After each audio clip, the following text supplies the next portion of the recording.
Friends and dear Director General, I'm very, very happy to be here. And as she told, this is a real great opportunity for me to meet the innovation engine of India. And why I like CSIR very much, I must start with that, though I have not planned to talk about it here. We did a project on structural health monitoring of bridges along with SCRC, the lab next doors to IIT Madras.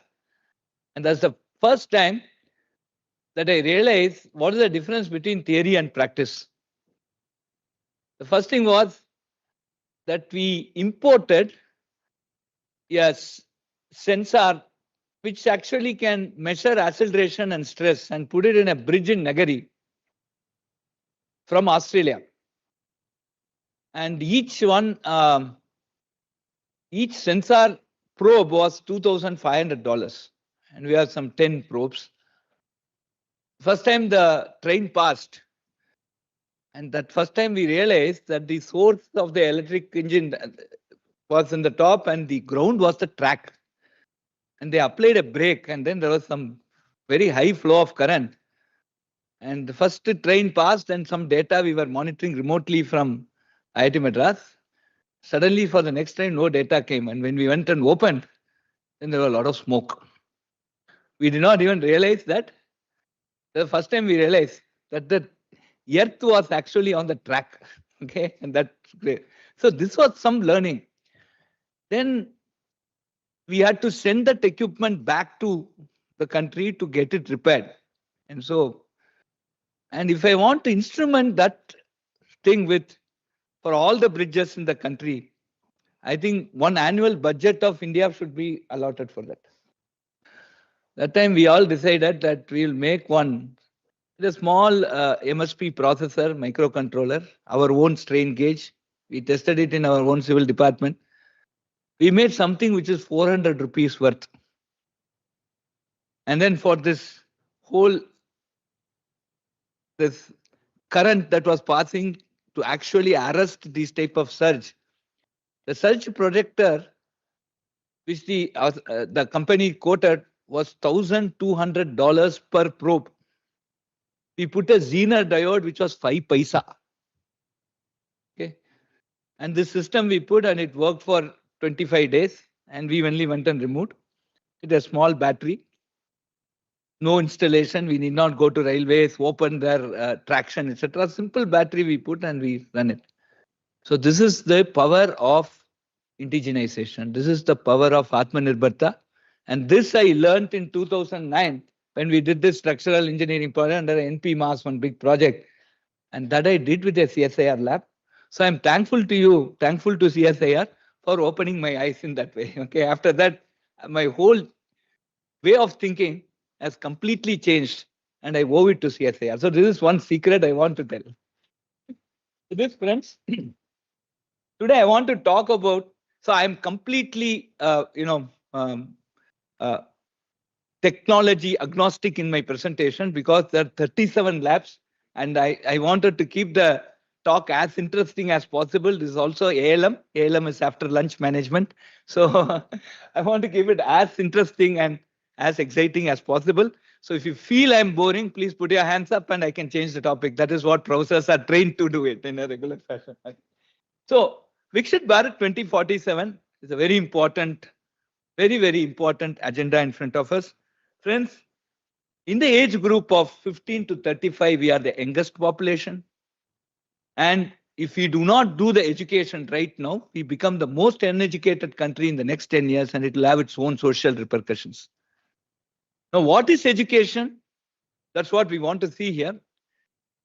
We want to have an education. We want to have a training. We want to have a lifelong learning concepts that are aligned to the need of our nation. So far, we have been importing technology. The Australian example also stood now here. We have been importing technology and trying to adapt it to our country's need.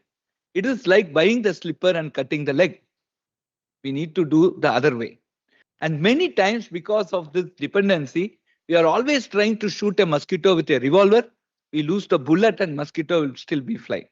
right? And that is also very, very important because we need small systems which can address our needs.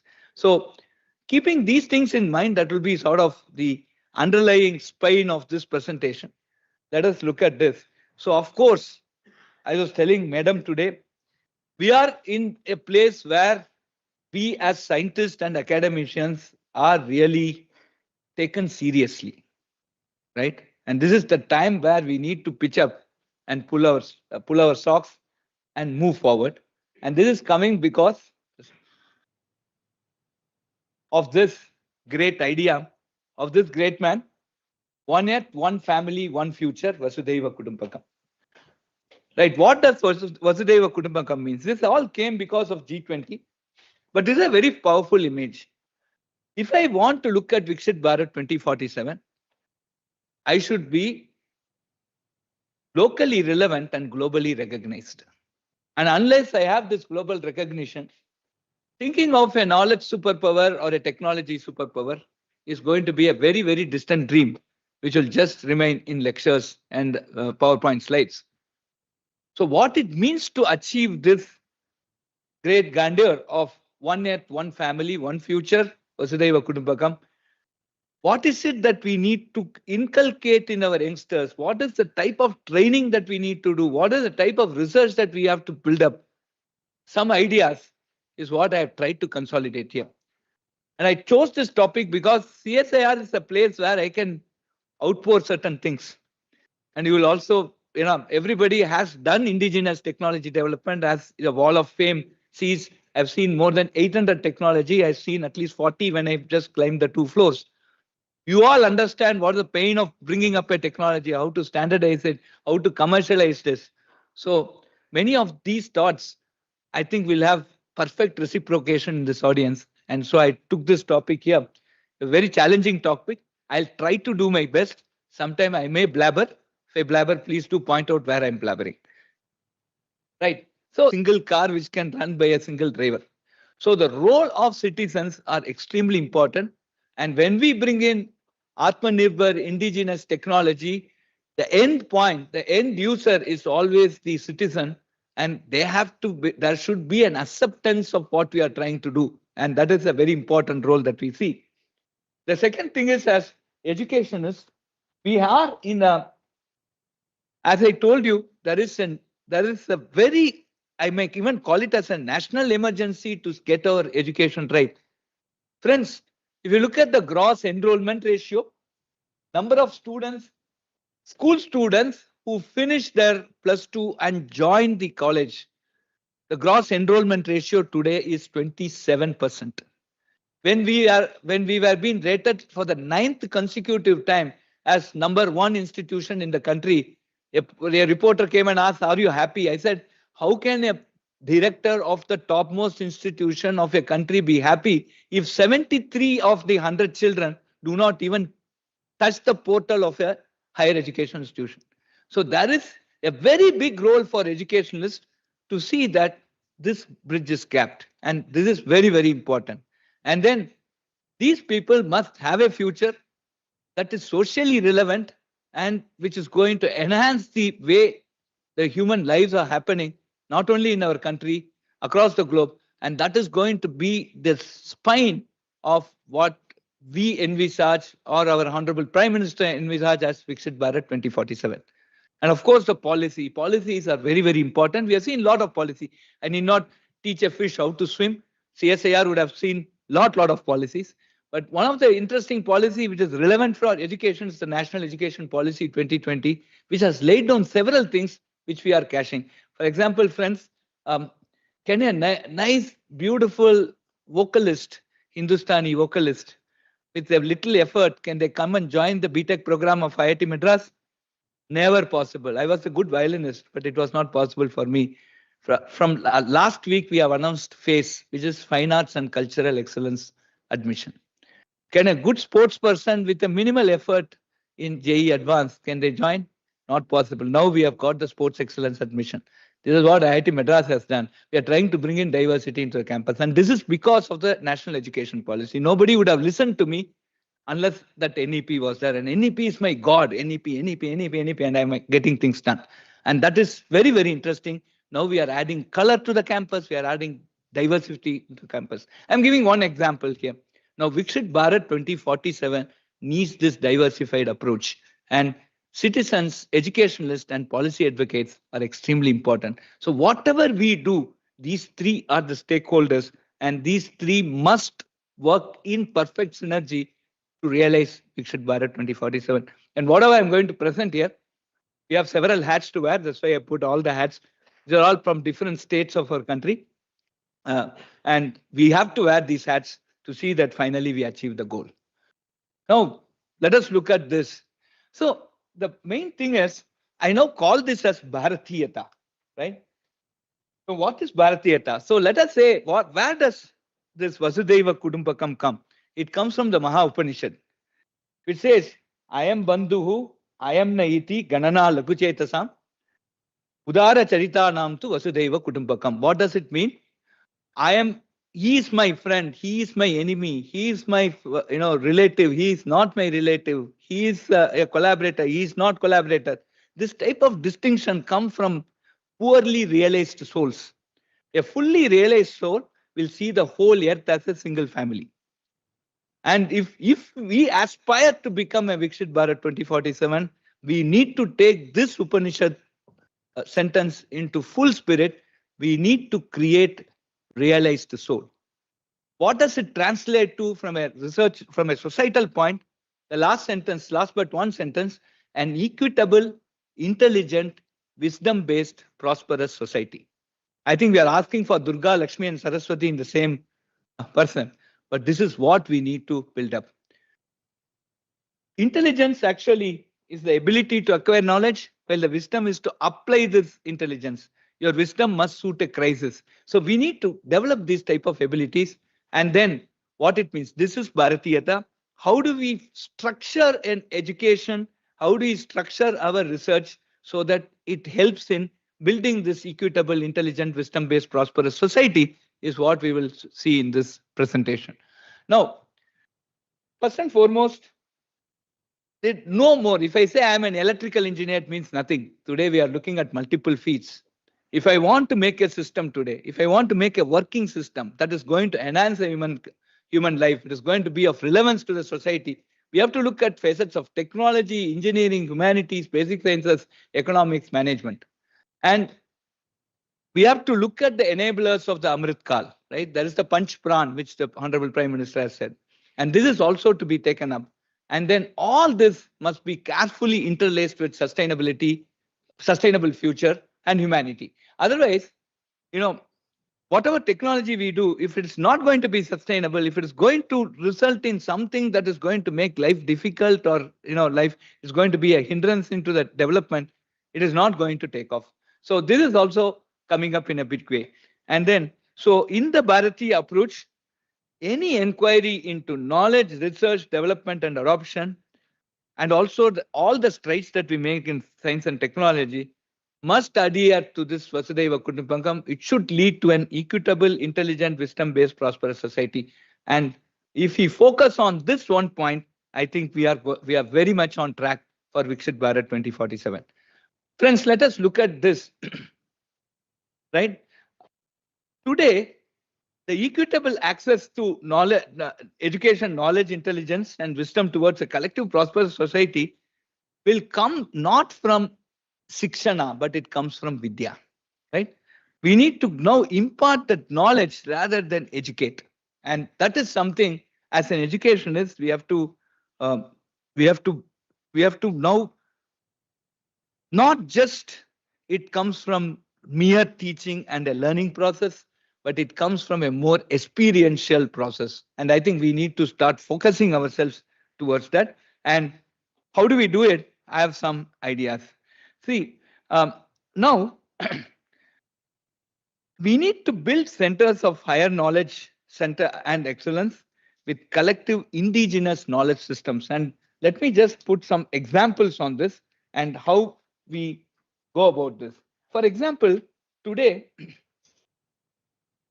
how many people know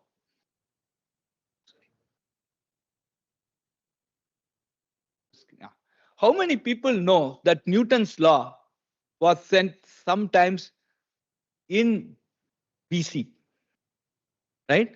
There is a book called Tarka Sangraha, as Annam Bhatta has authored it. It is before BC, meaning time immemorial. We don't have the time now. It says, Adya Patana Asamavayi Karanam Gurutvam. Mass is the reason for the first second fall of an object. If I put a freely falling body, the reason why it starts falling in the first second, the minute second, is called mass. Right? This is Newton's law. But we have never celebrated it. We have never celebrated it. Neither our books carry this. Today we have temple architecture. Friends, a village in Kumbakonam, next to my home village, there's a temple of goddess Durga that has got the UNESCO award for maintenance just last week. How many people know about it? They're not celebrating it. Why it got the UNESCO award? Certain impossible, even unconceivable structures have been made there. Right? So I don't know how that construction technology happened. We are talking today of minute 3D printing. You come to Kanchipuram, go to a mutt called Upanishad Brahmendra Mutt. There is a Rama Yantra which is made of Saligram. It's a full one in which the aksharas, the alphabets, are basically chipped. And today, even I want to make a mask of this, it's not possible today. But it has been there for 400 years by history, and it should have been installed. And people say it didn't come from in the earth, Mother Earth, it should have come from different places. But that's a marvel. So there are so much indigenous technologies that we have never looked at, we have never celebrated that. Today, so let us go even to primary people who know. How many people know Tamil here? Right? Baba, black sheep, have you any wool? It's a rhyme. Aram Seyya Virumbu Aruvadu Shinam. Aram Seyya Virumbu means we are teaching alphabet. Aram Seyya Virumbu means please desire to do something good. Aruvadu Shinam. Anger is one which will subside. We are teaching moral values along with teaching alphabets. So compare Baba black sheep with Aram Seyya Virumbu. Now where are we in the system? So this is what we need. Every Indian must be proud to say that this is my country's knowledge, my traditional knowledge. So in the G20, we had, when G20 presidency happened in India, we had the opportunity, thanks to the government, for giving IIT Madras the opportunity to hold the first ever workshop for education, and we in the education sector.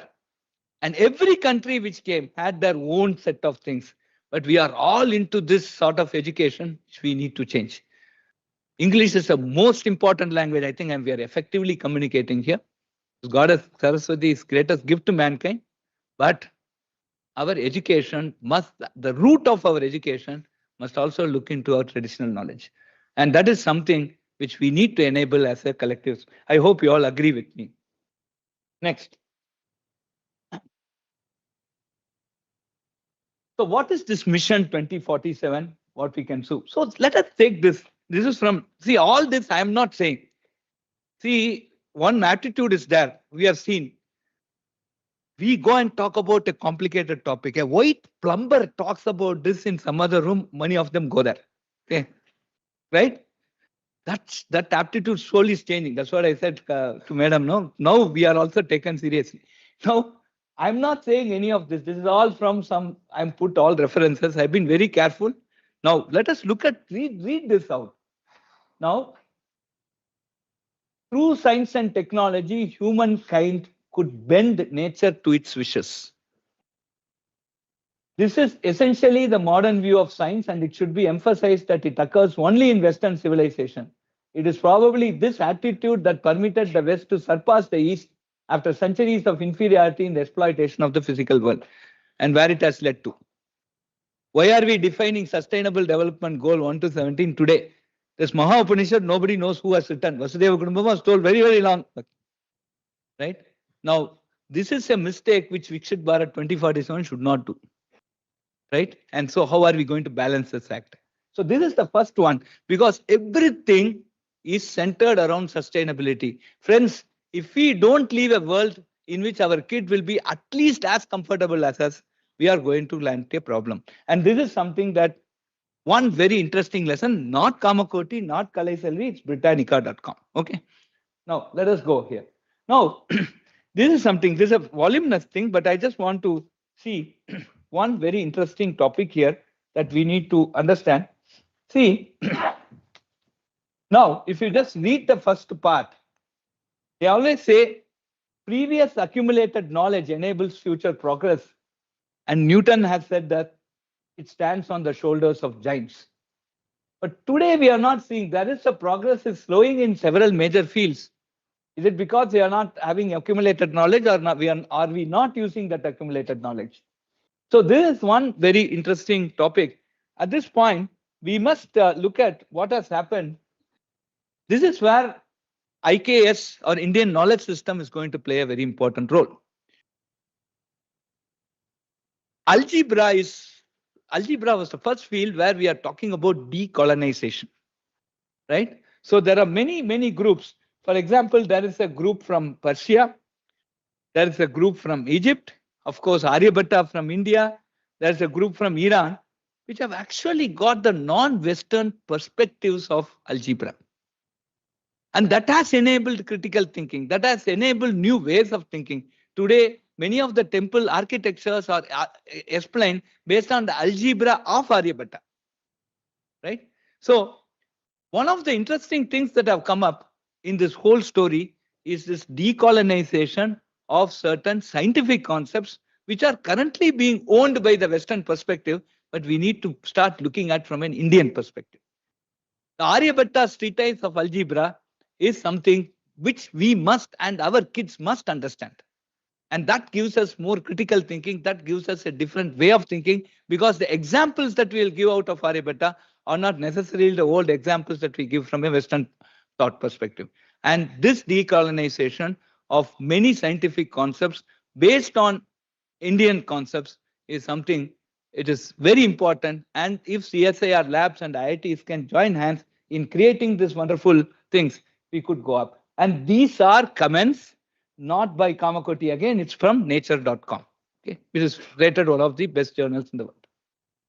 Now, let us look at this development. So this is a very interesting thing which puts the whole things into perspective. For example, today we have 8 million non-farm jobs each year we have to create. And there is this ongoing employment shift out of agriculture, which still occupies about 45% of the labor force today are on agriculture, right? And we are also seeing that we need to upskill the population, because quarter of all adults, including many women, were classified as illiterate in 2022. There are also labor market regulations, which has an impact on labor cost. And then we are now seeing that 23.5% share of the youth population as neither in employment, education, or training. This is also reflected in our gross enrollment ratio. And in addition, there is a strong growth will require rising female labor force participation, which is only around 35%. Now 35% of the female is in the labor force. Now we have to look at high economic growth, which will facilitate. If I want economy to grow, I need large amount of energy, infrastructure. And when I start consuming energy, build infrastructure, build concrete, cement, my achieving net zero greenhouse gas emissions is going to be an issue. And if I have rising incomes, will also enhance other dimensions like well-being, including longer life expectancy, etc., which fell by 4 years during the pandemic, and lower poverty was there. Now we are trying to do. But if you achieve this later, we will also need further expansion of the social safety net, pension coverage, etc. So look at this very complex thing. There is the need for employment. There is a need for creating jobs. Then there is suddenly what we see is yes. Then when we start doing it, we want to increase our productivity. Then there is an energy requirement. Then there is a net zero challenge which we need to meet. And then there is an increase in income. Then we have pension. So this is a very complex thing. And we have to strike a very nice balance here. I can't just say I'll go ahead and do. That's what the Western world did. I'll do industrial revolution. Today we landed up with defining sustainable development goals, essentially showing that your industrialization is not sustainable. I'll give you more facts and figures. So when we are looking at Viksit Bharat 2047, friends, we have to look at these. I have given some 11 parameters here. We have to come out with a solution that addresses each of these parameters in a very comprehensive and in a justifiable manner. And that is going to be one very important challenge for us. So, so I just summarize. There is sluggish productivity and economic growth around the world. The cited reason is that science and innovation have been less disruptive for a few decades. What is disruptive? No transformative discoveries to perform better engineering. And science will not vanish, but it will may grow incrementally. Progress in engineering and technology will drastically improve the way we do science. Fast depletion of conventional resources, rate naturally occurring easy to exploit, a prime factor for sluggish productivity. Is it the case? So these are all the questions that come up when we start looking at the overall growth. And now let us see some very interesting problems here.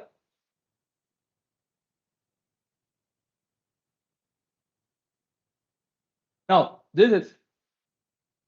disruptive versus incremental advances, right? Now many times disruptive things do not happen because today we are saying we have this group think attitude. What is a group think attitude? I am now in a committee. I want to go out with consensus. And if I want consensus in a committee, the least intelligent decision, the least intellectual there need to be satisfied, and the least intellectual there will never get satisfied by a higher intellectual. And when mediocrity starts, it's like I have 1,000 liters of milk and I pour one drop of cobra poison. You call it poison, not milk, right? So when mediocrity sits in judgment, or mediocrity and the superiority tries to come to consensus, it's always mediocrity that wins. And that is one hindrance to disruption. Today, somebody wants to work in a problem like P equal to NP. It's a very tough problem, whether the polynomial class and the non-deterministic polynomial class of algorithms are same. It's a very computationally challenging problem. He may not even publish. He may not even clear this till he retires. He or she retires, right? But then today, when I'm looking at promotions, I look at H index, right? I look at number of publications. Otherwise, he'll retire as an assistant professor. So now look at, this is what I get, this aggressive online criticism is what is happening. Your H index, my H index, right? And what type of problems are you working? Suppose I take the other thing. Oh, he's working in P equal to NP. Let us keep promoting him. I really don't know whether he's working or not. So there's also a measure that we need to come. So these are some very important issues where we are stuck, right? And friends, curriculars today should explain why science and to work optimally needs both continuity and disruption. And we should educate the children of what turmoil has followed the most historically significant paradigm shifts, right? For example, when Galileo came out with this heliocentric model, he was put under house arrest, correct? Now, if you look at Darwin's theory of evolution or Einstein's theory of relativity, all this had major discussions and there was a turmoil. Let us even take computerization today, right? When computerization was introduced in bank, there was dharna, there was strike. Today, can we even imagine a bank without a system? Can you imagine an account without an internet enabling, right? So if technology has to progress, if disruption needs to come, today, mobile phones have completely given off the market. So Konica and other type of camera fellows have gone for a toss. And down the line, I need to become very creative to be a camera fellow. Otherwise, everybody I can take by my mobile phone, right? So I'll put some 2 or 3 friends to cover my entire wedding. Why do I need this, cameraman? So these are some of the very interesting things that we need to start looking at. Why turmoil actually followed the most historically significant paradigm shift? This should be part of the science education. We are not having it. And that is also very important because today when I believe that Viksit Bharat 2047 is because of disruptive technologies that are going to build, we must also understand what it follows, right? I hope all of you seen the Oppenheimer stuff, the movie that had come. Everybody has faced what? What turmoil in their personal life, in the society. So this is something that people must understand and must be part of our education process.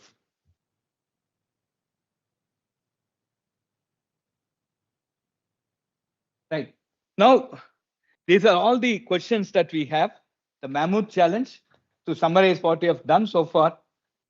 Whose problem are we trying to solve? What are the problems? Whom will it serve? What values does this create? What is the existing solution? What is that is adopted? What are the gaps? How big is this problem for us? What would our business do? How will our business make money? And where and how will this money come from? So if you see the first set of 4 or 5 questions, it's Saraswati. The remaining questions are Lakshmi. Now we have to answer, get a balance on this. Now, this whole thing is possible today. Today, what is happening? If I look at, we have done a lot of indigenization efforts. I also work for the National Security Advisory Board, and we are trying to push Atmanirbharta in whatever sector is possible. But the general feeling when I'm doing the business, the last 5 questions, answers to the last 5 questions really overtake the first 5 questions, because if I don't have convincing answer for Lakshmi, I can't even dream of Saraswati, right? So the easiest thing is, Arey bhaiya, something is working there, COTS, commercially off the shelf. Let me buy and put it, system will work, tomorrow it will work. Now, if we start going like this, I hope what happened to pagers. All of you have know what happened to pager in the supply chain part. So tomorrow, that will not be a Thanksgiving day. Somewhere, there must be a balance here.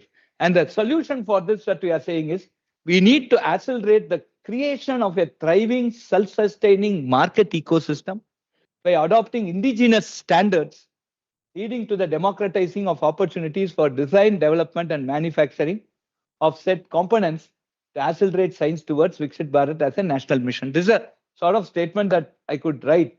Essentially, it means that I need to create a market. I need more startups. I need entrepreneurship. I need innovation. We need CSIR to be part of this entire story. You need to innovate. This innovation engine should go 10x.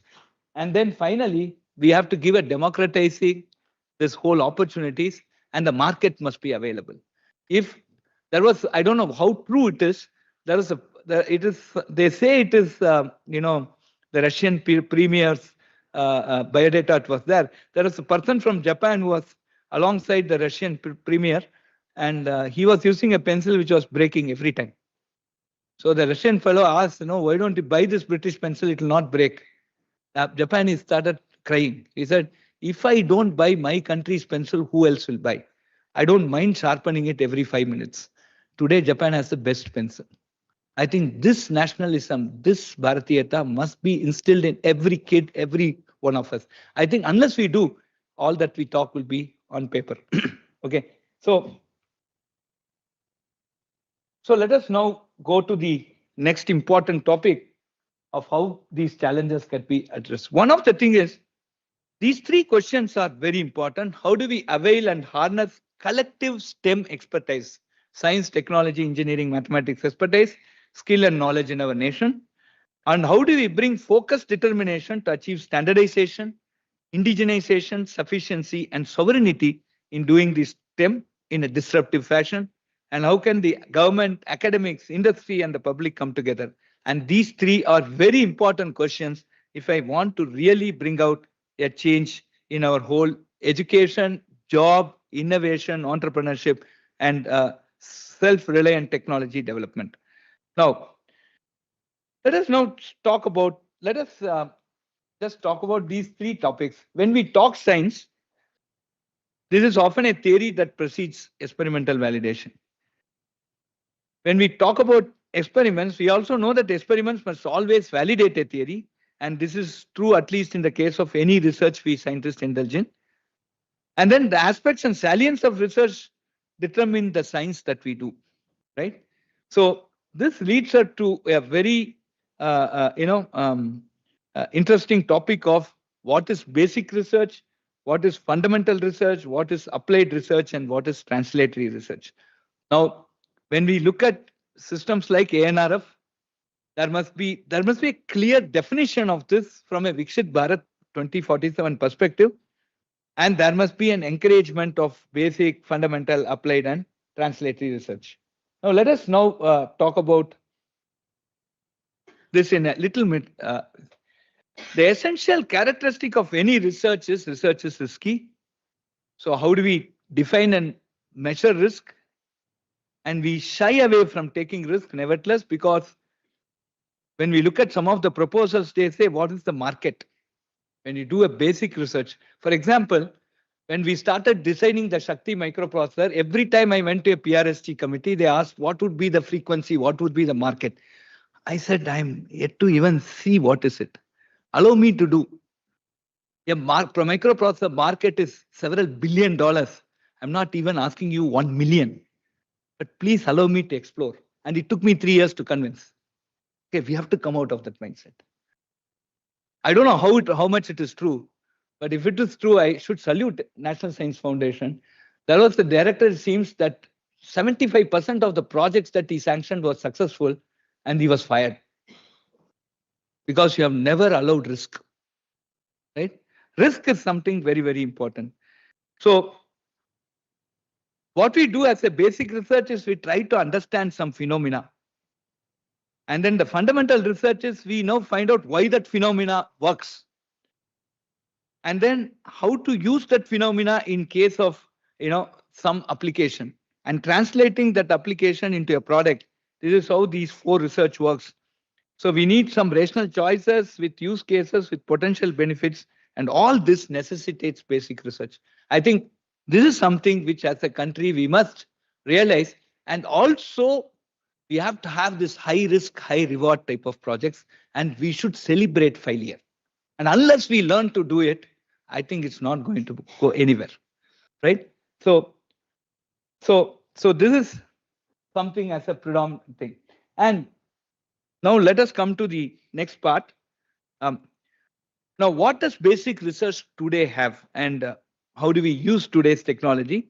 Basic research, basically, you're looking at some phenomena, and you are doing an inquiry into that phenomena. You are observing some things that are happening, and you collect a lot of data. Today, data is becoming. So today, I was in the INAE function today, and there were some 45 different posters. Every poster had some 1 megabyte of data at least. Okay, so data is part of this basic research. Now, the fundamental research is an established science or theory, which basically you have seen a phenomena, say some material is giving some property, you start studying that property, you start establishing why that property is there. So you do some measurements, you do experiment results, but then today's need is this fundamental research has to lead to a sustainable engineering and technology. I don't want plastics. Okay, I need something which is into a recycling. And then you take it to an applied research and translatory research. And this is the initial bridge between the basic and basic research and social relevance and acceptance. So 3 things clearly come in the Bharatheeya approach. I have data, I need to develop technology that should be sustainable, and I need social relevance and acceptance. We have 382 startups at IIT Madras, and the valuation of this is 53,000 crores. We have crossed. So if I want to sound, international, it has crossed $5 billion, right? But what is so interesting is if I go and ask the kid, why are you doing this startup? He says, I'm solving this social problem. Not only in IIT, these startups are not just from IIT Madras students. Hardly we have some 20-30% of them. Remaining are from Pan India. And you ask them, I have a product which removes manual scavenging. It is a septic tank cleaner. Now, a robo for septic tank cleaning is a very simple problem to define. But friends, it had 3 patents, 2 MS scholars, and 1 PhD student has worked to get that company. And when Honorable Supreme Court said that we should end manual scavenging, Supreme Court, we should also say that It's a job that humans should not do, should never do. I think we have a solution for it. So what I'm saying is, today we have the first indigenous 3D printed, single 3D printed rocket with semi-cryogenic engine, and we have the first, private launch pad from Sriharikota on March 30th, May 30th. We had the first in-orbital launch of that rocket. Right? It came after 5 to 6 attempts. The sixth attempt was successful. Right? Why it's completely deep core technology, and these kids are not IIT kids. Now they have employed IIT kids, but the founders are not IITians. But these are all socially relevant today. I need 1.2 lakh satellites that need to go in 5 years, and the average lifetime of a satellite, a low Earth orbit satellite, is 5 to 7 years. So I have to keep replacing them. And if I want to do it on a regular basis, just find out how many satellites I need to launch per hour and where are the rocket engines. So we are 3D printing an engine. It again came from very, very interesting idea where a rocket engine will take 2 months, 3 months to finish. This rocket engine can be 3D printed in 72 hours. And we have a rocket factory there. We have now set up a lab-grown diamond. We are growing lab-grown diamonds. It should be an answer to wafers, specifically in semiconductor electronics. That's wafers that could tolerate very high temperatures. And that might be a very good answer to the power problem, power management problems, heat sink problems, etc. So friends, so we need to develop this translation that is socially relevant and acceptable in terms of affordability, and also should be a sustainable, must adhere to the sustainable development goals. So data, sustainable engineering and technology, and social relevance and acceptance are the three underlying points, in my opinion, for the Bharatheeya approach. And let us see how we can go. So when I look at data, there is a necessity for interdisciplinary collaboration. And I'm very happy that CSIR has 37 labs, and I'm sure you have lab-to-lab interaction, right? And sustainable engineering and technology, because we have only one Earth and we have to do things that will be tolerable by the Mother Earth. And social relevance and acceptance, because the whole of Earth is one family and thus we have one shared futures and it should be socially relevant. So these are the three key points. And now let us look at what has happened today. We are talking about interdisciplinary. Now, what is this? This year's Physics Nobel Prize has come to two people, Hopfield and Hinton. And what does Hopfield do? He actually used the concept of spin glass. I don't know about this. If you even ask me to blabber, I don't know what to blabber. But it's basically a magnetic material behavior which can store and recall patterns. So he actually basically introduced something which can actually store information and recall. And Hinton actually used the concept of statistical physics called Boltzmann machine, which can be used to reconstruct a state. The Boltzmann machine would be in thermal equilibrium, it behaves in some pattern, and there is a correlation between how it behaves in that state with how we can reconstruct patterns from even a corrupted data, right? So, or partially true data. So this actually is transforming the way machine learning is to go, and we'll have more hardware and software which are based on these principles. And this is a completely interdisciplinary thing. So there is a physics, there is AI, there is psychology inspired thing, and there's a bio inspiration, and there is a computer science deliverable.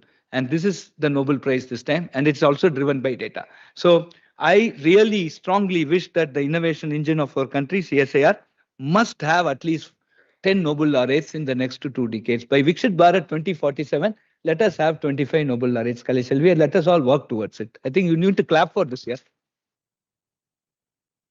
And that essentially means that we need to do something like this. And this is not a big dream for an Indian brain with the necessary encouragement.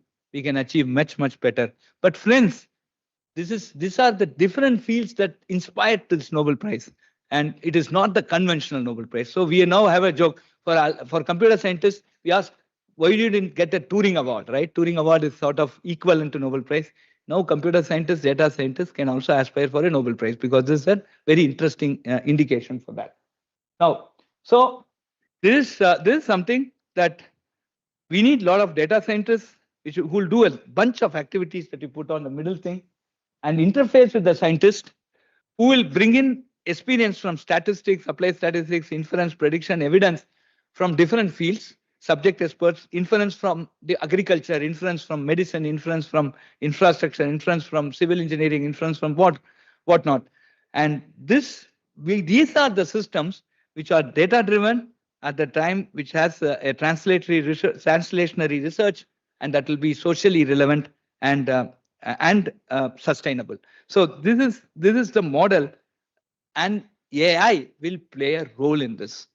It is not AI that's going to disrupt humans in that way by losing jobs, but AI will create new jobs in this big Viksit Bharat dream. And this is how I believe it will do. Now, look at this where AI has played a role. Very quickly, I'll just go into this. If you look at this, there are multiple colored bubbles. Now, if you see the blue bubbles, it is how AI is improving scientific progress, like math proof, theory calculation, active learning for efficient simulation, super resolution, fast decision on fast hardware, lab robots. So this is all scientific progress. And then when you see the green, it is how AI software and hardware are now used. Now you have created a lot of AI software. They are now used for optimization of scientific workflows. They are used for repurposing tools originally developed for AI for multiple other purposes. And then when you see this light red stuff, they are the way the results are communicated to peers. Say AI is good. For example, today, very simple thing. There are organizations which are receiving, say, 100,000 biodata per month, and they just want to shortlist the best human for them to, basically interview. They don't want to miss a good candidate. At the same, they can't handle that 1 lakh. AI is just used for recruiting participants, like it brings a human aspect there. So this is a very simple way. Today, AI is helping in making PowerPoint. AI is refining reports. Right. So these are some very interesting ways by which we can tell the world that AI is good and you can adopt it. And that's also very important, because ultimately social acceptance is part of our approach. And then when you look at the dark red, this is where frontiers of AI is useful for science, like causal inference, discover new implications from previous scientific literature. This is all where AI is enabling frontier research. And then when you see the purple one, that is AI for AI. AI is used to improve AI, and AI can use to interpret AI. Today, explainable AI, etc. is coming. So, friends, what we are saying is that if you look at all these artifacts, whatever human was supposed to do in terms of literature survey, in terms of AI can also play a role along with human beings to see that we enhance and we actually start deriving a lot of things in a much more systematic and a consistent manner by using AI to advance our own research and advance our own technology inventions, and look at, of course, keeping the sustainability and social acceptance as 2 criteria. Now, these are the things. So from an AI perspective, where the 37 labs can play a role, I'm sure all of you are here. So we have material science, governance, trust, security, electronics, semiconductor, all this on the right-hand side. And each of these fields are generating tons and tons of data. So for example, IIoT, industrial IoT, these are some things. I've also worked on some of the projects. We have reviewed some of the CSIR projects, are very close to this. Labs which are listening to us will appreciate this point. Each of these fields and associated fields are sources of data and candidates for integration. And imagine we are trying to bring what is socially relevant today. I want energy resilience. For example, I need alternative materials for sustainability. Some material is emitting a lot of carbon. So can I have an alternate for steel? Very big question, right? It may take some time. But now all these things put together, all these data put together, then if at all there is going to be an answer, it is going to come by putting all these things together. And a lab like CSIR, where you have 37 labs here working on this, would be the correct candidate to do and solve some of these very interesting opportunities. And this, in collaboration with the academic institutions, can make a killer. And this is something that I wanted to project here. Now, this is also very, very important today. How these things are happening in each of these fields. If you see the left hand, there's a level 1, left-hand side. We start learning what generally works. And from that, we transfer from similar problems. There are some problems where we transfer. I'll give you some examples, very interesting examples. And then we solve a new problem with this meta model. And this is something which AI has made it possible in a systematic fashion. And that is where the current Nobel Prize that you see is also something they have seen how a Boltzmann mission works, how the spin glass work. They now have a different problem of machine learning where they have some dilapidated patterns and they want to recall from patterns, they want to start learning. They have matched this old concept into a new problem. And this concept of Boltzmann mission and spin glass turned out to be the meta model which has solved the problem. And this is something we must do on a problem by problem basis, because the solution that you are looking for as a mechanical engineering need not necessarily be in mechanical engineering, most probably will not be in mechanical engineering. And this lab to lab collaboration, discipline to discipline collaboration, interdisciplinary studies, interdisciplinary projects as envisaged by the national education policy very deeply is extremely important for this purpose. Now, now comes the last part of, I'll just wind up in another 10 minutes max. Thanks for putting up. I hope I'm interesting. Thanks. Maybe you don't have a choice. Fine. Still, I'm impressed with your answer. So, very important today is standards. If you look at many of our neighbors who have grown, they have not bought products. They have bought technology. They own standards. If I want to negotiate across the table, I need a standard. Standard today, with lot difficulty in the history of, is Samir a CSIR lab? Samir. So next time a CSIR lab should also, Samir and a bunch of IITs, IIT Bombay, Delhi, Madras, Kanpur and Bombay, we have got this 5G I standard, the 5G India standard. I just want to spend 1 minute on this. In a developed country, the definition of a rural from a telecommunication perspective is that I have a very nice highway. I drive the car at 250 kilometers per hour. I should not lose connectivity. But India, we have tractor. I want to use 5G for controlling my motor, my tractor and this. So, and I can't put so much of hardware. So I need low mobility, large coverage. I have to put small, one antenna here, 5 kilometers, rather than 15 antennas for 5 kilometers. I will not have that revenue. And that essentially that cost is go to the farmer and he will not be in a position to afford it. So we are looking at large, low mobility, large coverage, which is completely absent in the standard that the 3GPP, the third generation project partnership was there. And 3GPP, no other standard could come except for those 4-5 big dadas there. For the first time in the history of telecommunications, the history of advanced communication, thanks to the government, we also got extreme support from the Department of Telecommunication and the government in general. We got our standard as a part of Release 17, right? So I think we should clap for this. Okay. So now every phone that is going to be, every 5G phone that's going to come with Release 17, they owe a royalty to us. Whether they are going to pay or not, we don't know, but they owe a royalty to us. And that becomes a negotiation point. Why I'm telling this example is, friends, if we do not make standards, you have made a lot of things. I'm going to talk about standards, and that's why I've reserved this last section. CSIR has done an extremely good job. I don't know whether you have realized, I have realized, and I'm going to tell what it is. But then we must work on it and market that standard. And if I don't have that standards, I am a headless chicken. Nobody will care about it. So standardization is extremely important. Am I talking sense? Right? Now, adopting global standards certification is extremely crucial and indispensable. Why I put 5G I into 3GPP, it's a global standard, but nobody else will care. So I have to push my standard relevant. Friends, 140 crore, 1.4 billion population, 100 crore smartphone users, and my standard is not part of the world, then what the hell it is, right? I think that legitimate pride, I don't say arrogance, I have the different term, legitimate pride. I think that is something that we need to put in this whole stuff. Now, which one should I follow? Like, see, there are American standards and American approach to standard, and there is also a European approach to standard. What's the American approach? American approach is market driven.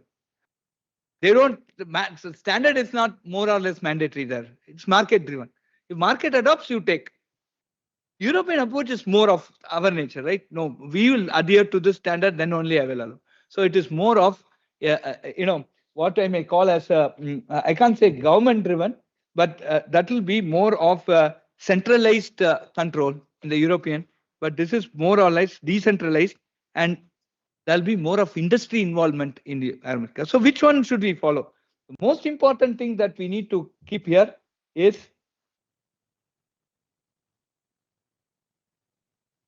we need to have start evaluating ISO certification with our national laws, with our sovereignty and self-sufficiency, because systems are becoming more and more closer to humankind. Suppose I have a standard which is not adhering to our personal data protection regulation. Now, what is the solution for it? Right? So there is a very clear direction in which we need, as academia, as India's innovation engine, CSIR, must start looking at, is that we need to start looking at these. There are certifications for food, there are certifications for everything. I also have certification for everything. How do you sneeze? How do you all these things are there. Now let us start looking at all these things and look at from our national law, our sovereignty, our self-sufficiency. And now we need to start making impact in these certifications from an Indian approach. And that is very, very important. And local origin of IPs, patents, and standard essential patent. Standard essential patent is one which is part of a standard. And if that standard is implemented across the globe, they owe a royalty to us. Right? So this is also, and we must have more national certification agencies for national standards. And we have to create that knowledge and intellectual capital. And CSIR has made a good depth into this. Right? Similarly, I need to have a normalized approach. So normalized approach to standards. We need to have a normalized approach to manufacturing. We must carefully start looking at import substitution for every government of India or government of India agency funded project, at least to start with. And we should focus on green manufacturing, recyclability and sustainability, where a lot of work is happening here. Focus on reduce wastage, focus on renewable and alternate energy sources. I think these four are very important for manufacturing. Friends, MSMEs are going to be a very, very important part of our multi-trillion dollar envisaged economy. They are going to contribute 30%. And MSME's biggest bill today, if you ask an MSME, what is your major expenditure? It is energy. Now, what I'll just tell about a CSR project. I want CSIR to also participate in it in the long run. What we have set up through Kotak Mahindra Bank, who have been kind enough to give us a CSR. We have set up this Kotak Energy Audit Centers across India in 5 or 6 IITs. And what we do is we go up to 100-kilometer radius from IITs. We find these MSMEs.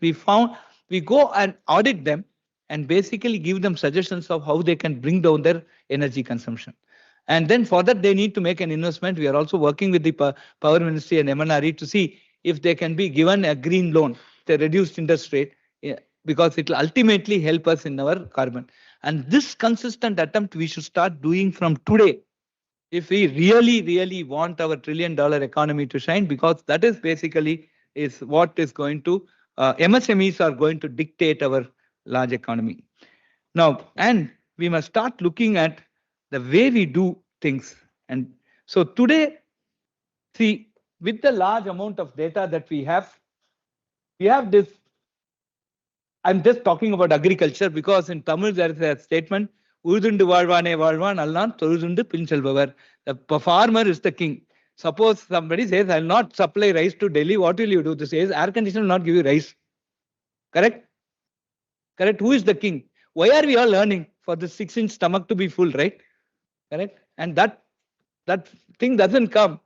No point, right? This is what Thiruvalluvar told long before. Now people are talking about food security, poverty, hunger, all these things in sustainable development goals. Thiruvalluvar told long before, farmer is the king. So as long as India continues to be an agri-supporting thing, I think we are very, very good. Recently, the Ministry of Education got out with an AI. One was health, another was sustainable cities. Thank God, another was Center of Excellence in Agriculture. I think CSIR must also do something which makes the farmer I'm an organic farmer. I do organic farming at my village. I have my roots still strong.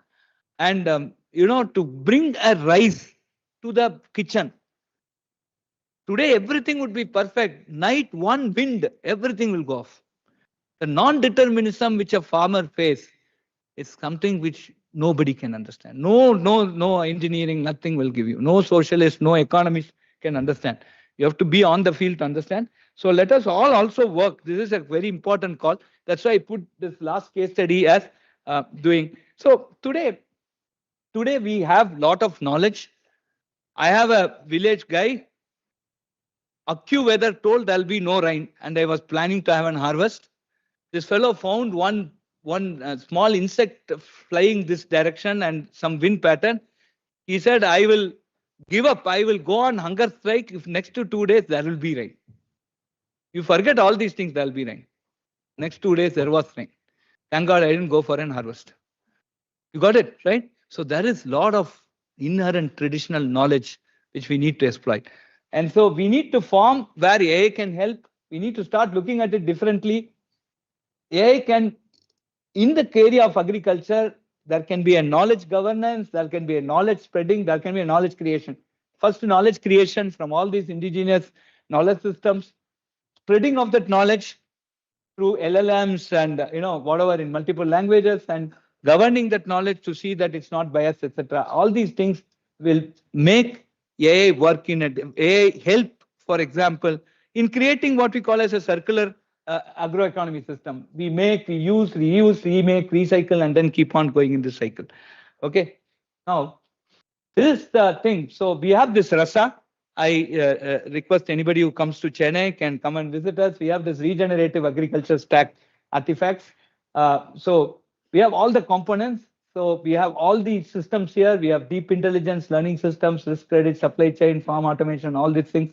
And we have now put this stack, which essentially helps the farmer make some very, very pointed decisions, very, which is supportive decisions, and they can basically enhance and reduce the non-determinism for the farmer. And that is very, very important that we are trying to do as a part of the system. And last, this is a letter from the Honorable Prime Minister to CSIR. And I want to read the 5th para. The book entitled Metrology for Inclusive Growth of India will reflect the contribution made by the institution. I think you should clap for this.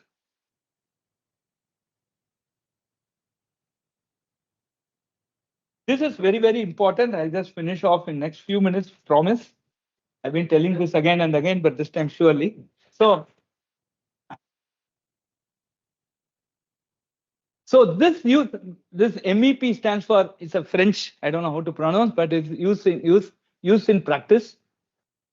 SA units are going to become very, very important. And this is what I actually get from the book. There's a SA unit with a definition of unit. There's a National Metrology Institute. There's a realization of units, which lead to, because units lead to standards. And then there is an accreditation bodies for these standards. There are certification bodies and calibration laboratories which will do this accreditation. And finally, it goes to the industry. Standards play a most important role in this whole Atmanirbharta marriage. Standards is the bride. I give credit for ladies here. Okay, standard is the bride. Okay, you must do that. And what has happened in this book is what I realize is that the standards are realized separated conceptually from the definitions so that the units based on fundamental constants can be realized independently at any place. So there is a definition, there is an implementation. You did not mix both. So I have a definition. I can have multiple implementation that can adhere to the definition. And that essentially means that we have more creativity to bring in. And this is the most important big opportunity, number one, right? So we have metrology on everything. From communications, let us take, which is very important today, high agenda, everybody talks about it. Waveform, device, antenna, system over there, propagation channels, RF exposure. Manufacturing, we have large scale, complex coordinate, non-destructive testing, all electronic distance meters, so many things. And semiconductor, that's a large system, smaller system, nanometer, line standard, mask inspection, so many things are there.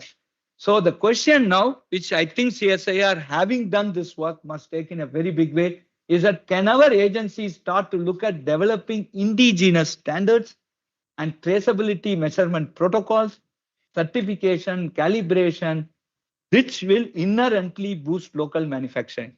And what does it take to do this?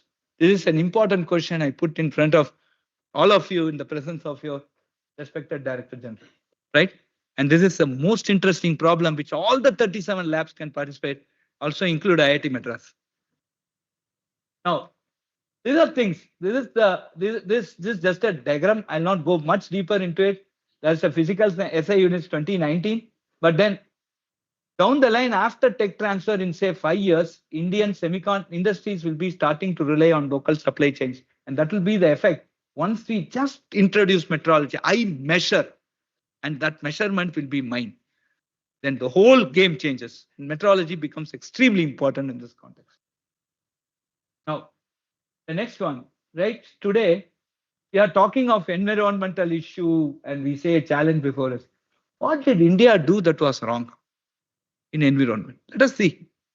Now look at this. CO2 emissions. Where are we? We are 3%. China is 12.7. Europe is 22. USA is 25. We are 3%. Where are we being blamed? For what are we being blamed? Okay. So, and since when did India start to pollute the world? Another question. Again, this is all Kamakoti's data, right? It's all our worldindata.org. It's not an Indian website. I'm not saying this. I'm very careful. Look at this. This is something eye-opener. Yeah, so today, you go for this master checkup, right? You'll always come out as a patient. There'll be 250 parameters. One parameter, say walk, drink. One fellow will say eat garlic. One fellow will say don't eat garlic. You're done. Okay, I had stopped doing master checkup. One day I'll die. Okay, fine. Anyway, it's all right. Okay. No, this is like master checkup. Let us look at this. Let us read this. The United States has emitted more CO2 than any other country to date. At around 400 billion tons since 1751, it is responsible for 25% of historical emissions. This is twice more than China, the world's second largest national contributor. The 28 countries of the European Union, which are grouped here as they typically negotiate and set targets on a collaborative basis. They set the target. For what? Not what. I've consumed 3%. Please understand, friends, right? Is also a large historical contributor at 22%. And many of the large annual emitters today, such as India and Brazil, are not large contributors in a historical terms. We have not done the mistake. Please, friends, we may be state and inferior, but we have, if at all there is a concern for environment, our country has a big say in this. I think that is something we must realize and we must appreciate. And now this. Now, that is a challenge. There are multiple opportunities for scaling up climate action. Now, this is where we say, oh, it's just your problem, it's not my problem. I'm not saying, Aham Bandhuva, we are not saying that. Because we are guided by Mahopanishad, we are Bharatheeya. We only teach Vasudeva Kudumbakam. Bhaiya, brother, like Vivekananda address, no, brothers and sisters, your problem is also my problem. You'll react to this situation. That is India. You should be proud of that. Clap, man. Again. And the next important thing, 8 Indians out of the top 1,000 climate change scientists are we doing this parachute science. I learned a lot of things, Kale, as a part of this lecture preparation. What is this parachute science? I come here, do all the research, collect all data, and go back and publish paper. I'm not even doing. Somebody came and said, oh, I'm doing something with our VHS, VHS volunteer. And then said, what do you do? I said, we worked on all the patients' data and all. They got all ethical permit, that and all, they do it perfectly. And said, give me the paper. They have acknowledged VHS. The fellow's not even an author. Okay. So this is something. Is language a barrier to publishing scientific research from India and international journals? Internationally, in which academic fields are we publishing more? Do we need to do more scientific research? Are we doing preferential STEM research? Can we publish our own? Can I have CSIR must have an national journal, international journal. And we will have very strong referees here. I also volunteer to be a referee. Okay, so we should do this. But friends, this is something very important, and I want all of you to understand. Last few tries are really thought-provoking. We are not done the mistake, but we are reacting to the situation because we are Indian. Okay. Now, last. Now, so many things. Like if you look at semiconductor manufacturing, right? I put all these because this is all what will come to you when you start looking at change and stuff like this.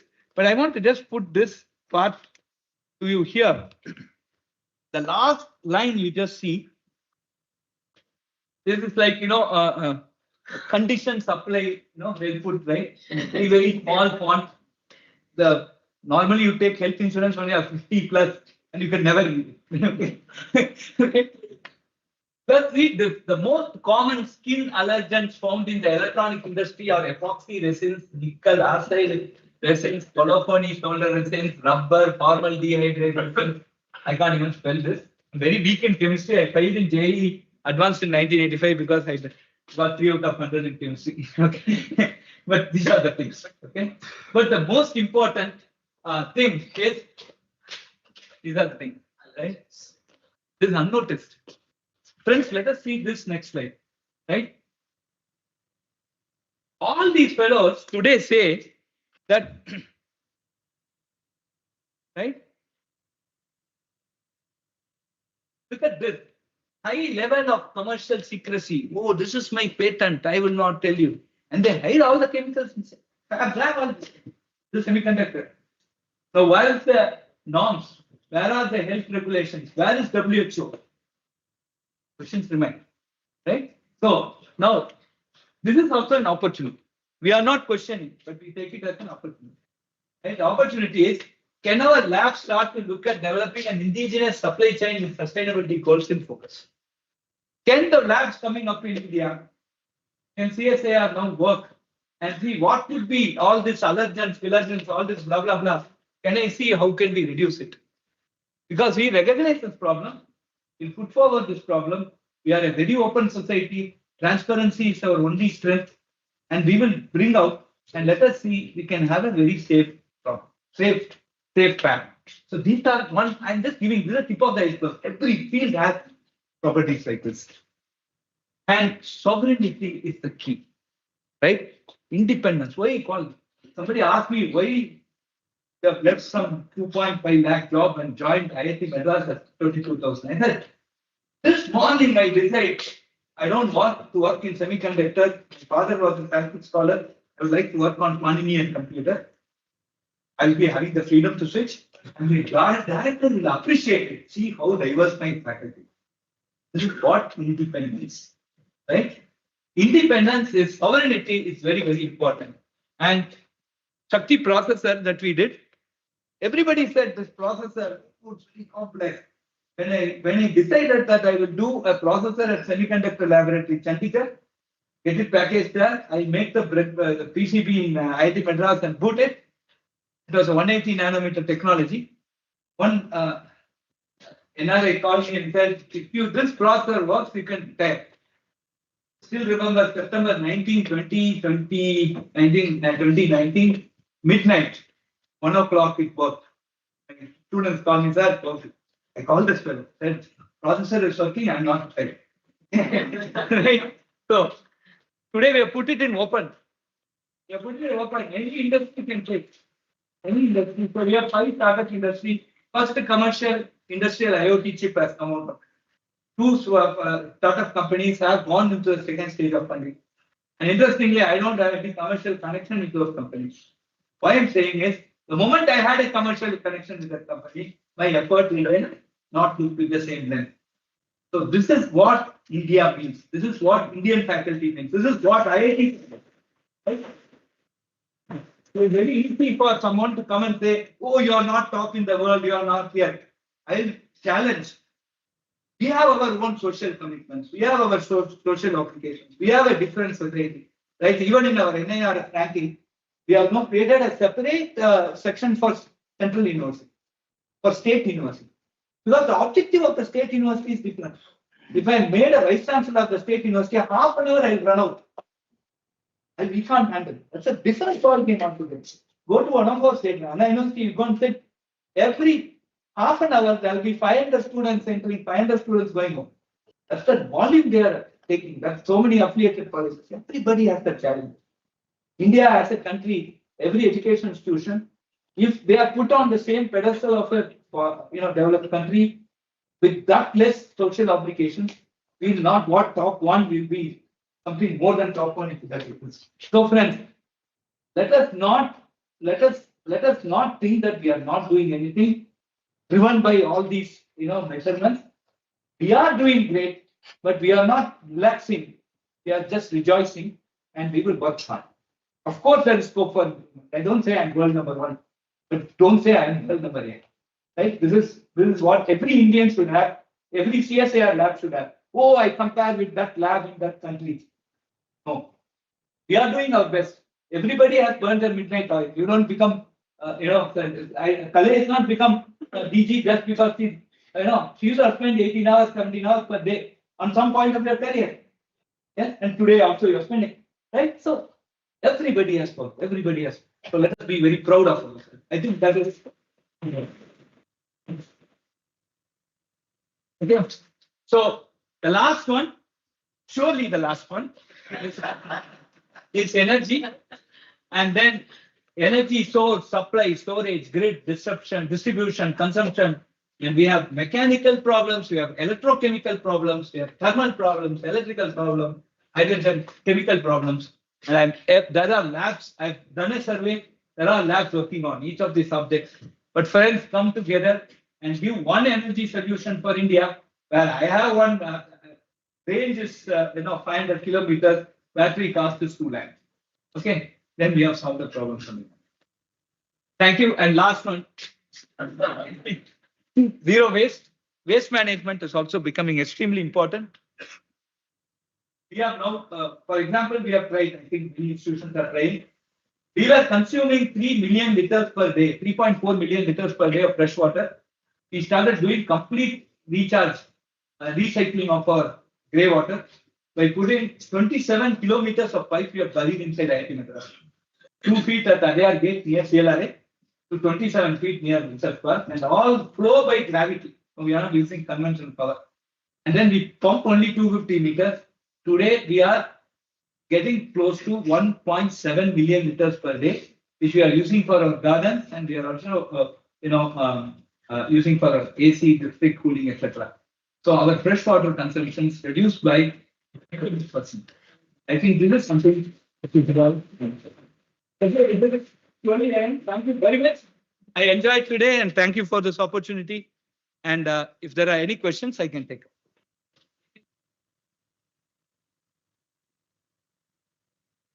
So friends, you will definitely agree with me that it was a mind-blowing 1 hour or 45 minutes. I did not even notice how much time we really spent. It was a mind-blowing experience.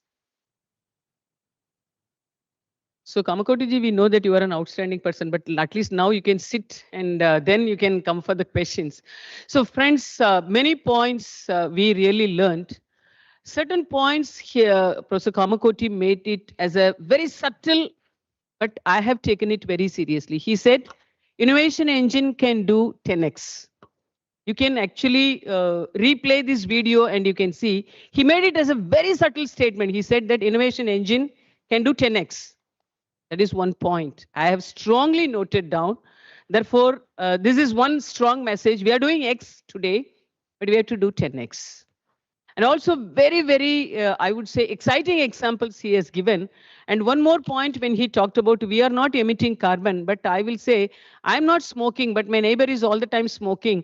Smoking is injurious to health, whether you smoke it or your neighbor smoke. So I'm inhaling, and therefore India, we have to do some kind of a remedy, and therefore we are into that. And he has looked at from a different perspective, but we also do CCUS mission.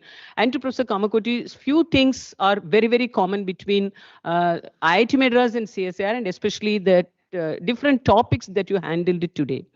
Starting from this lab-grown diamond, yes, I still remember that was the first point of connect I wrote to you officially, and you also agreed upon, and our labs are also working with you. I think we have to strengthen that tie-up. That is number one. Then mechanized sewage cleaning, I'm also very happy to learn because I was not knowing that IIT Madras is also doing it. Why? Because we have already patented this technology and we have also made it as a technology. We transferred it to that. And I have also written to different chief secretaries. I was worried why only the Tamil Nadu government is not at all responding. Now I understand that they are working with you and that's why they did not come to me. So now I got the answer. But what I'm telling is for a country like India, the bandwidth is so huge. So one IIT and one CSIR even may not be sufficient to cater to the requirements of the country. And therefore, let us just travel together wherever we have this kind of very great technologies that have already reached their maturity. Similarly, this Q plane, both of us were doing at the same time. Your demonstration, actually, we first demonstrated, we did not document it.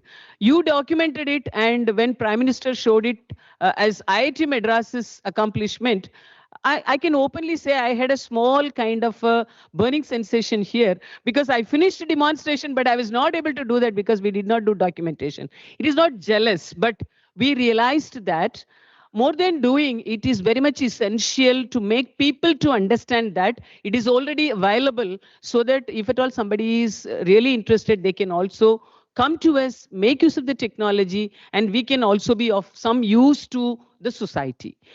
And in your complete A to Z, every minute you talked about the interest of the society, and society. And 3 points you very casually, but very important points you mentioned. One is the data.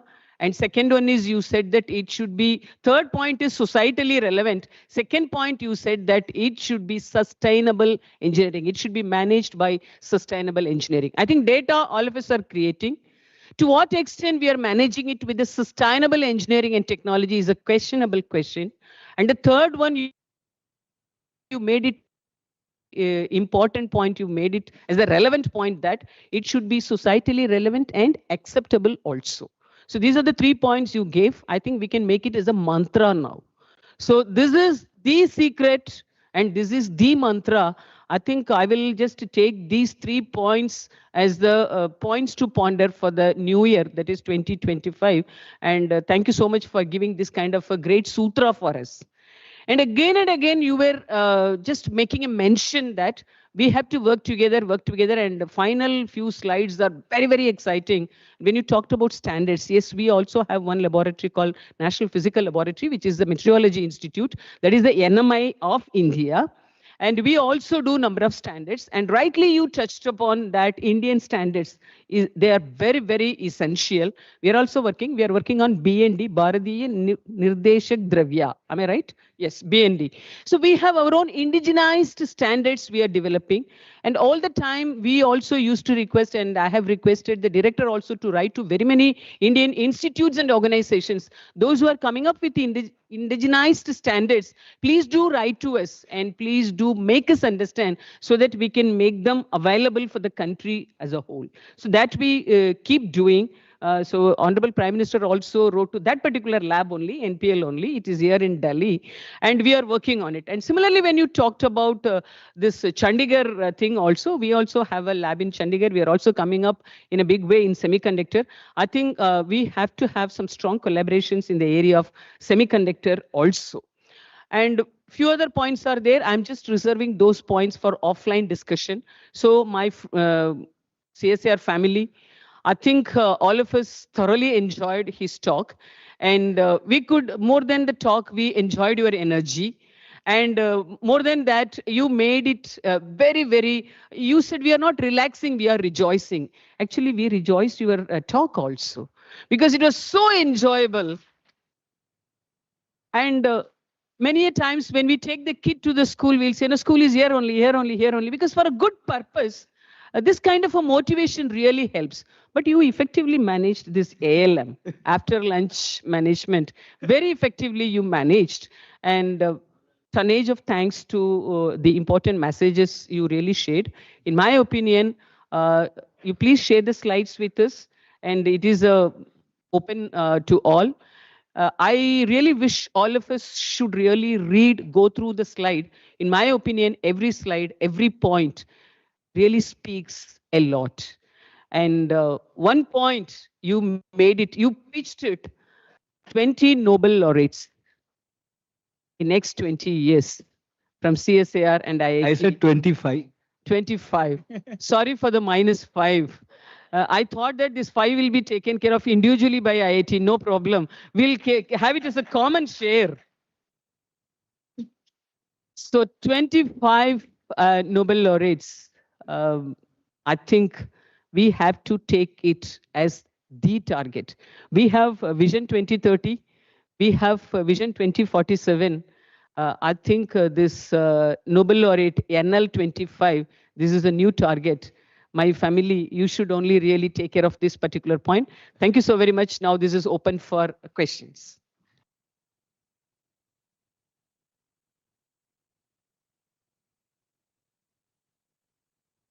I'm Bhanu, Dr. Bhanu Verma from CSIR Innovation Protection Unit. We do the intellectual property protection for CSIR, filing of all the IPRs centrally at CSIR headquarters in the Innovation Protection Unit. There are two things I would like to bring in. One was that you talked about Saraswati and Lakshmi linkage, and you said Saraswati cannot be there without Lakshmi. And there would be a circular path also. Lakshmi also cannot exist without Saraswati, because once we are doing research like Saraswati, while we are doing research, if we are not protecting the research by filing patents and filing IPRs and trying to get the technology licensed and get royalties from it, we will not be able to sustain the research that we are doing. So there is a circular path which I learned from you, and we appreciate, and we see that IIT Madras is amongst one of the highest patent filer amongst the IITs. CSIR being highest patent filer amongst the R&D organizations, IIT being amongst the academic organizations. Another question part I would like to ask you about is that you spoke about standards and development of 5G standard, India being included in the first time in the mobile technologies. India has developed a standard which is 5G in the 5G technologies, and I'm sure this is a bit this standard is going to be part of it, and we are going to reap benefits. But another part you talked about was your Shakti microprocessor. Now standards become the patented technologies, and you said Shakti is going to be open to all. So my question is, what is more important? Open innovation, as you said or opening the innovation to all, let us say, or the protected part, patented part? What is more important for economic growth and for the contribution toward the Viksit Bharat 2047 that you spoke about? Thank you. Thank you. This answer I can answer in 5 minutes, 1 hour, 2 days, 10 days. Okay, very nice. So the Lakshmi Saraswati part I mentioned was in one particular context where we have industry, and there can be a necessity for us to take a risk and do a new technology, but there are certain things which implement the same standard as commercially off the shelf. And at that point, they would try to take the commercially off the shelf because it is less risky, and they will have the money power to do this. When they go to developing their new technology, and the uncertainty because whether technology would work or not. For example, if you make a semiconductor chip, for a startup, it is a one-way ticket to the moon. It works. If it fails, it's gone. It's not like software, right? Software, if there is a bug, you make the fellow using that. A lot of time you say, no, should I report the error? You press report. They make you find the bug, and they sell you as the next version. So they actually make money by selling the next version of this. So a bug essentially leads to a next version, which is more revenue for them. But in the hardware, it's not the case. No, if it doesn't work, I have to just ditch it, right? So that part, Lakshmi takes precedence over Saraswati. So it's all Lakshmi there, because that's a business decision. So I was talking about that 5 + 5, 10 questions. Last 5 questions become answers for that which is Lakshmi driven, becomes more prevalent than this. I fully understand.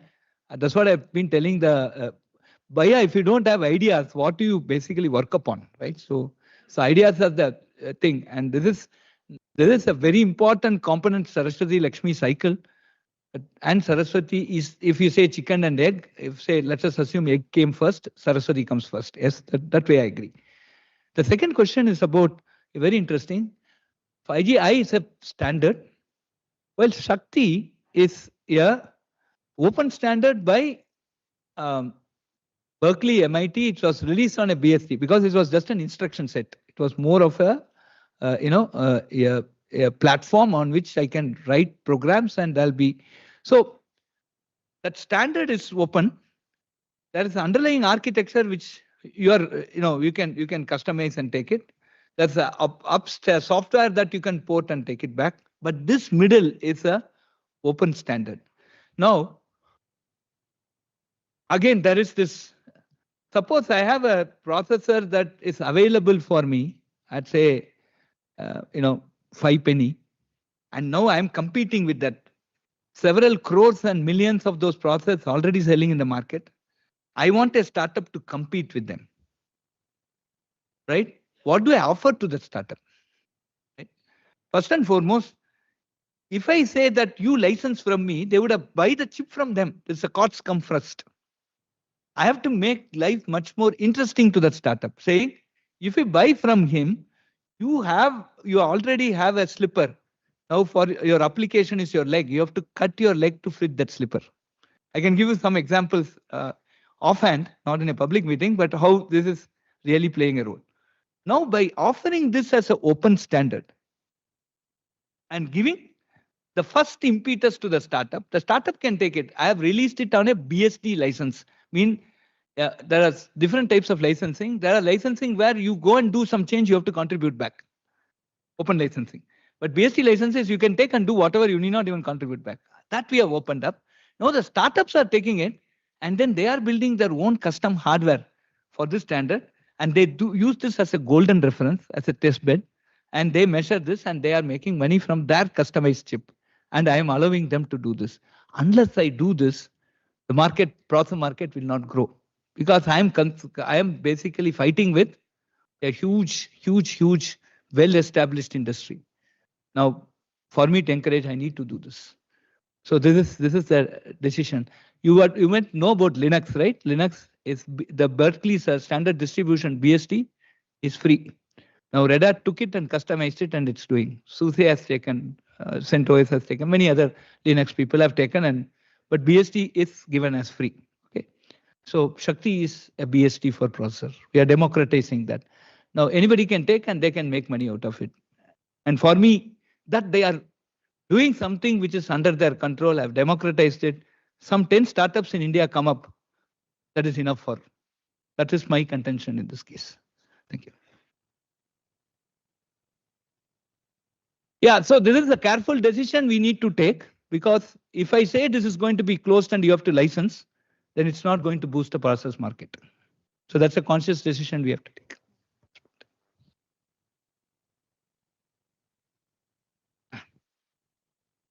Namaskar, Professor Kamakoti. I'm Ranjana Agrawal, director of one of the 37 labs of CSIR situated in Delhi, National Institute of Science, Communication and Policy Research. I basically do not have a question, but I would like to share with pride that CSIR has always been champion of Bharatheeya, indigenous knowledge and traditional knowledge, and believes in the ethos of Vasudhaiva Kutumbakam. Traditional digital library is one of the division and which internationally recognizes CSIR in traditional knowledge. What I would like to highlight here, because you talked about temple architecture, you talked about the weather forecast by the traditional knowledge holders.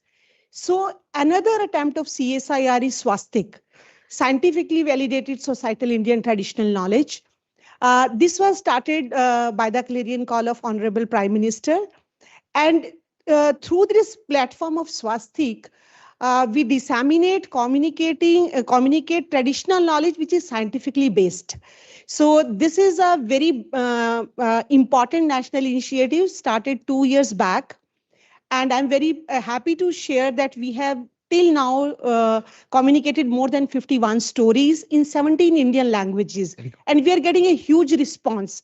So one example of temple which you have shared, Kumbakonam, we have shared Ramappa temple. And we told people how the sandbox technology and how the Gopuram bricks, etc., etc., and we are receiving huge response. With the audience, I would like to share that you are part of the monitoring committee. Oh, I see. Of this. So this mission is so it's a very important mission. Being monitored at 2 levels. There is a screening committee and the monitoring committee. So I look forward your presence in my institution and you guide us in the swastik, because today is the time when the society is very open towards traditional knowledge. They are interested in listening about traditional knowledge. And you rightly said about the national education policy. We need content of traditional knowledge, which is, right, and the people can have confidence into that. So your support is very much necessary. Thank you so very much. Thank you. You should say thanks also, because already he volunteered his presence in the editorial board. Right. So you should say thanks to that also. Thank you. Thank you so much. In journal.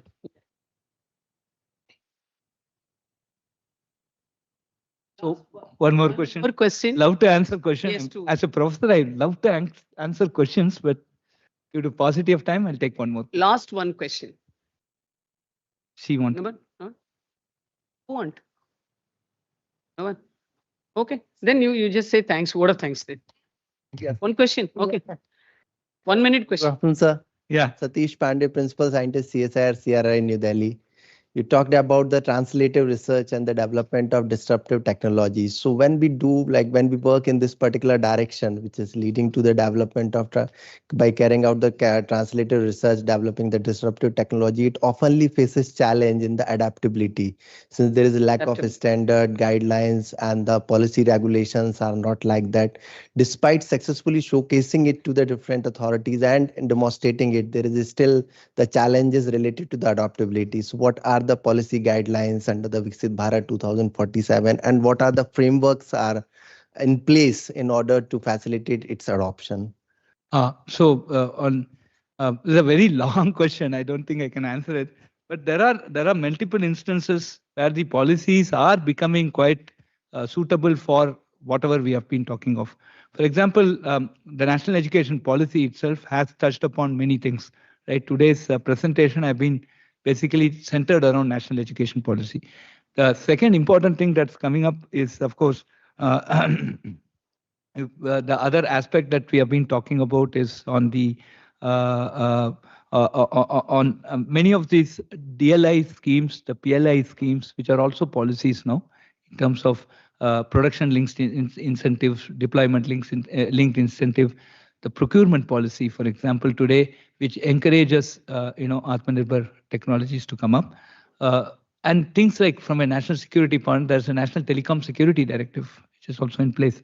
So many things, the drone policy, the map policy, so many things have come up, which is essentially trying to bring in this Bharatheeya and this. So if you start carefully looking at, the main thing is that one thing is the policy, is to get a policy is like intelligence, to use it is the wisdom, right? So how can we leverage some of the good things of these policies to actually bring up systems that are suitable for our country? For our country's first, charity starts at home. Our country itself is a big market. How do we bring up? I think that's going to be the real challenge, and that's what we need to work on. So it's my very short answer. I have not done justice to you, but I'll certainly come to IIT one day for over a lunch. We can talk.